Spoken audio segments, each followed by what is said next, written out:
மோசேயின் முகப்பிரகாசம்.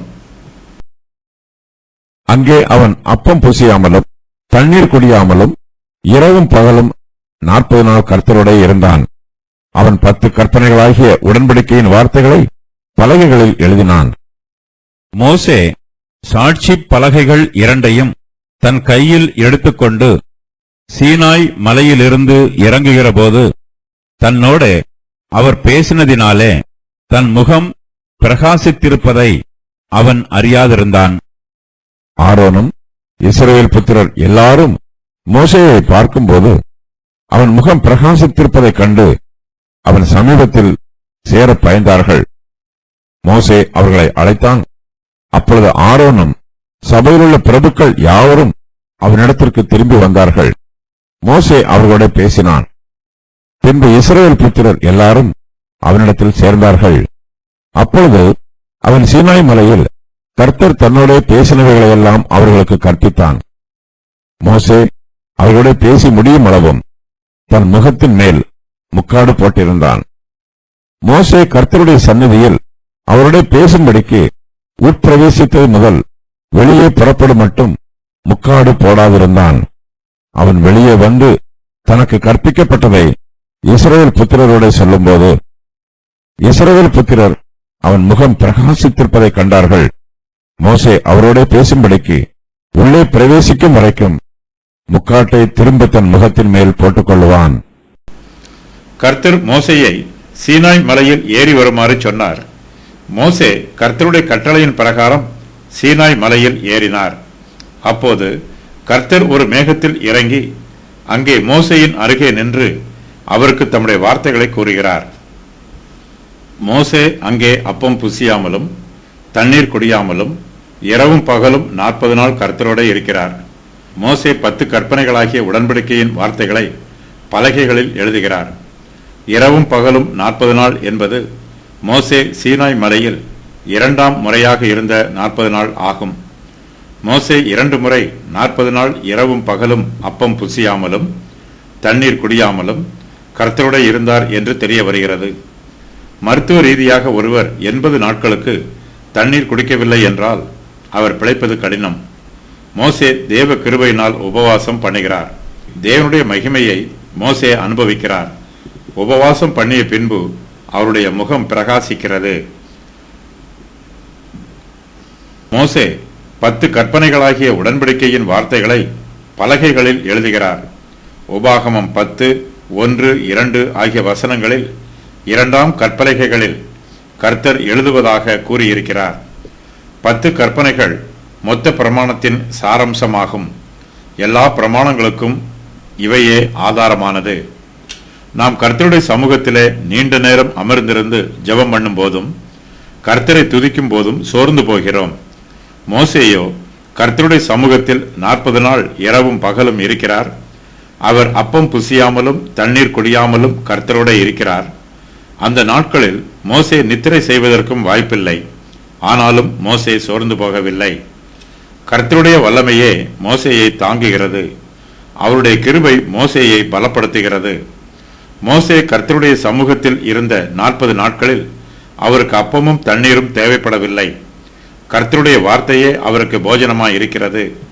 கர்த்தருடைய வார்த்தையை கேட்பதும் கர்த்தரிடத்தில் ஜெபம் பண்ணுவதும் மோசேக்கு புசிக்கும் அப்பமாகவும் குடிக்கும் தண்ணீராகவும் இருக்கிறது. விசுவாசிகளாகிய நமக்கு கர்த்தருடைய வார்த்தை ஆவிக்குரிய போஜனமாய் இருக்கிறது. இது உலகம் அறியாத போஜனம். மோசே கர்த்தருடைய சமூகத்தில் 40 நாள் இரவும் பகலும் இருக்கும்போது கர்த்தர் அவரை போஷித்து பராமரிக்கிறார். கர்த்தர் மோசேக்கு புசிக்க அப்பமும் குடிக்க தண்ணீரும் கொடுத்து அவரை போஷிக்கவில்லை. அப்பமும் தண்ணீரும் சரீர பிரகாரமான போஜனம். கர்த்தர் மோசேக்கு ஆவிக்குரிய போஜனத்தை கொடுக்கிறார். மோசே கர்த்தருக்கு முன்பாக 40 நாள் இரவும் பகலும் இருந்தபோது கர்த்தர் அவருக்கு தம்முடைய வெளிச்சத்தையும் பிரமாணத்தையும் அன்பையும் தம்மை பற்றிய அறிவையும் தம்முடைய சித்தத்தை பற்றிய ஞானத்தையும் கொடுக்கிறார். மோசேயைப் போலவே தீர்க்கதரிசியாகிய எலியாவும் நம்முடைய கர்த்தராகிய இயேசு கிறிஸ்துவும் 40 நாட்கள் இரவும் பகலும் உபவாசித்து ஜெபம் பண்ணியிருக்கிறார்கள். மோசே 40 நாள் இரவும் பகலும் கர்த்தரோடு இருந்த பின்பு அவர் சாட்சி பலகைகள் இரண்டையும் தன் கையில் எடுத்துக்கொண்டு சீனாய் மலையில் இருந்து இறங்குகிறார். கர்த்தர் மோசேயோடு பேசினதினாலே மோசேயின் முகம் பிரகாசித்திருக்கிறது. ஆனாலும் தன் முகம் பிரகாசித்திருப்பதை மோசே அறியாதிருக்கிறார். இது மோசே 8ஆம் முறையாக சீனாய் மலையில் இருந்து இறங்கி வந்த சம்பவம். இதுவே கடைசி சம்பவம் ஆகும். சாட்சி என்பது பிரத்யட்சமாக காணக்கூடியது. தேவனுக்கும் இஸ்ரவேல் புத்திரருக்கும் நடுவில் சாட்சி பலகைகள் பிரத்யட்சமாக காணக்கூடிய சாட்சியாக அமைந்துள்ளது. உடன்படிக்கை பெட்டி சாட்சி பெட்டி என்று அழைக்கப்படுகிறது. அதுபோலவே ஆசரிப்பு கூடாரம் சாட்சியின் கூடாரம் என்று அழைக்கப்படுகிறது. கர்த்தர் மோசேயை ஆசீர்வதித்தது போல நம்மையும் ஆசீர்வதிக்கும் போது மோசேயினிடத்தில் மனத்தாழ்மை காணப்பட்டது போல நம்மிடத்திலும் மனத்தாழ்மை காணப்பட வேண்டும். கர்த்தருடைய ஆசீர்வாதங்களை பெற்றுக்கொள்வதற்கு நாம் தகுதியானவர்கள் அல்ல என்னும் மனத்தாழ்மை நம்மிடத்தில் இருக்க வேண்டும். நம்மிடத்தில் குறைபாடுகளும் குற்றம் குறைகளும் இருந்தாலும் கர்த்தர் அவற்றை நோக்கி பார்க்காமல் தம்முடைய கிருபையினால் நம்மை ஆசீர்வதிக்கிறார்.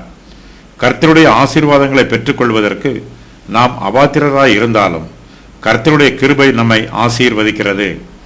கர்த்தர் மோசேயோடு பேசினதினால் மோசேயின் முகம் பிரகாசமாய் இருக்கிறது.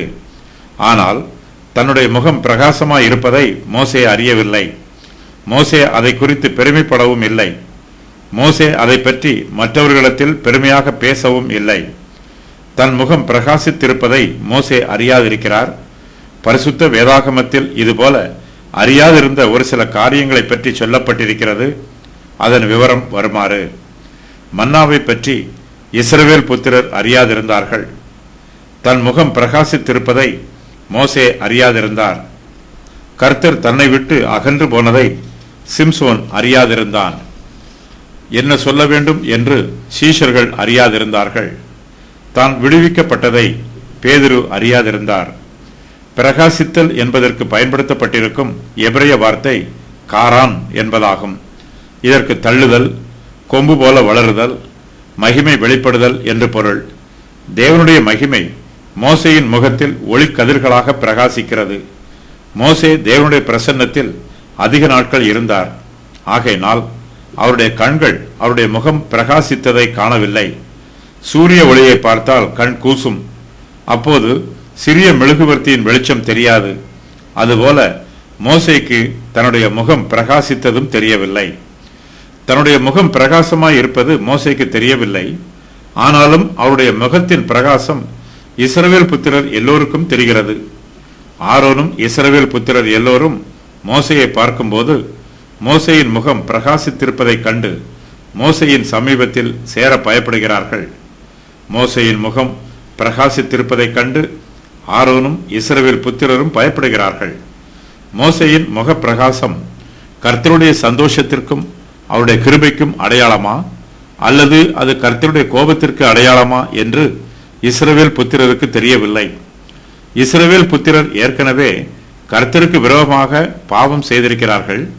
அவர்கள் பொன் கன்றுக்குட்டியை வார்ப்பித்து அதற்கு பலிகளை செலுத்தி அதை ஆராதனை செய்திருக்கிறார்கள். அவர்களுடைய பாவம் அவர்களை குற்றப்படுத்துகிறது. அவர்களுடைய இருதயத்தில் குற்ற உணர்வு நிரம்பி இருக்கிறது. ஆகையினால் அவர்கள் மோசேயின் முக பிரகாசத்தை பார்த்து தங்களுடைய பாவத்தின் நிமித்தமாக கர்த்தர் தங்கள் மீது கோபமாய் இருக்கிறார் என்றும் மோசேயின் முக பிரகாசம் கர்த்தருடைய கோபத்திற்கு அடையாளம் என்றும் நினைத்து அவர்கள் மோசேக்கு சமீபத்தில் சேர பயப்படுகிறார்கள். ஆரோனும் இஸ்ரவேல் புத்திரரும் மோசேயின் சமீபத்தில் சேர பயப்பட்டாலும் மோசே அவர்களை தன்னிடத்தில் அழைக்கிறார். அப்பொழுது ஆரோனும் சபையிலுள்ள பிரபுக்கள் யாவரும் மோசேயின் இடத்திற்கு திரும்பி வருகிறார்கள். மோசே அவர்களோட பேசுகிறார். பின்பு இஸ்ரவேல் புத்திரர் எல்லோரும் மோசேயின் இடத்தில் சேருகிறார்கள்.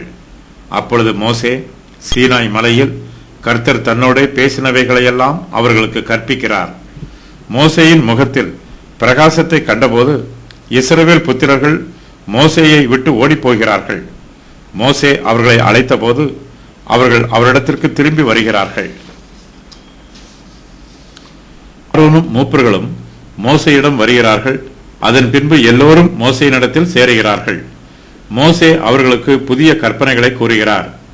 தேவனுடைய மன்னிக்கும் சுபாவம், புதிதாக்கப்பட்ட உடன்படிக்கை, அவர்கள் பாவம் செய்வதற்கு முன்பாக தேவன் அவர்களை வழிநடத்தியது போன்று மறுபடியும் வழிநடத்துவார் என்னும் நிச்சயம் ஆகியவற்றை பற்றி மோசே இஸ்ரவேல் புத்திரரிடம் எடுத்து கூறுகிறார். தன்னுடைய முகம் பிரகாசித்திருப்பதை மோசேயும் காண்கிறார். ஆகையினால் மோசே அவர்களோடு பேசி முடியும் அளவும் தன் முகத்தின் மேல் முக்காடு போட்டிருக்கிறார். மோசே ஆசரிப்பு கூடாரத்திற்கு வெளியே வந்து கர்த்தர் தனக்கு கற்பித்ததை இஸ்ரவேல் புத்திரருக்கு சொல்லுகிறார். அப்போது இஸ்ரவேல் புத்திரர் மோசேயின் முகம் பிரகாசித்திருப்பதை காண்கிறார்கள். மோசே இஸ்ரவேல் புத்திரரோடு பேசும்போதெல்லாம் தன் முகத்தில் முக்காட்டை போட்டுக் கொள்வார். மோசே இஸ்ரவேல் புத்திரரோடு பேசும்போது தன் முகத்தில் முக்காடு போட்டிருக்கிறார். ஆசரிப்பு கூடாரத்தில் கர்த்தருடைய சன்னதியில் மோசே பிரவேசித்த போது முக்காடு போடாதிருக்கிறார். யாத்திராகமம் 36 முதல் 40 வரையில் உள்ள அதிகாரங்களில் கூறப்பட்டிருக்கும் ஆசரிப்பு கூடாரம் இன்னும் நிறுவப்படவில்லை. மோசே கூடாரத்திற்குள் பிரவேசிக்கிறார்.